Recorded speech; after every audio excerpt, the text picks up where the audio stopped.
Hi, Angela. Thanks for your detailed summary on this week's video.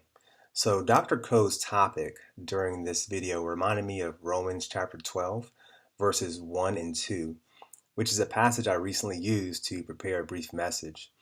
Reading from the English Standard Version, Paul says, I appeal to you, therefore, brothers, by the mercies of God, to present your bodies as a living sacrifice, holy and acceptable to God, which is your spiritual worship. Do not be conformed to this world, but be transformed by the renewal of your mind, that by testing you may discern what is the will of God, what is good and acceptable and perfect.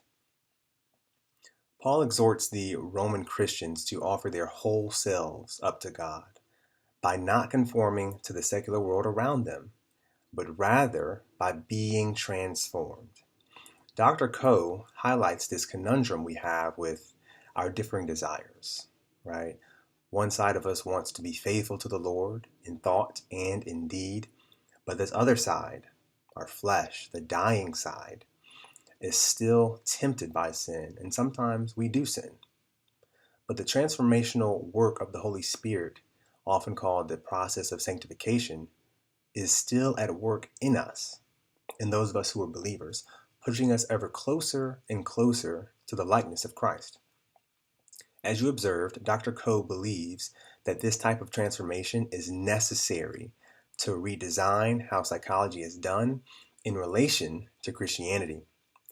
In their chapter on transformational psychology in the book Psychology and Christianity, 5 Views, 2nd edition, published in 2010, Koh and Hall communicate that the foundation, or level 1, of their model is the transformation of the psychologist by spiritual epistemological disciplines and virtues.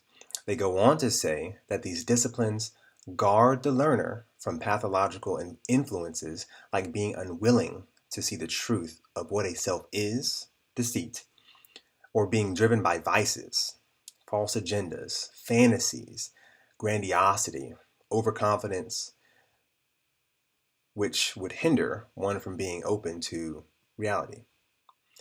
Obviously, this internal change or transformation is incredibly important for the practitioner to rightly and with a clear mind deal with a patient from a Christian viewpoint. Best wishes to you, Angela, as you continue your degree here at Regent, especially as we get into the biblical counseling view here in a couple weeks. God bless.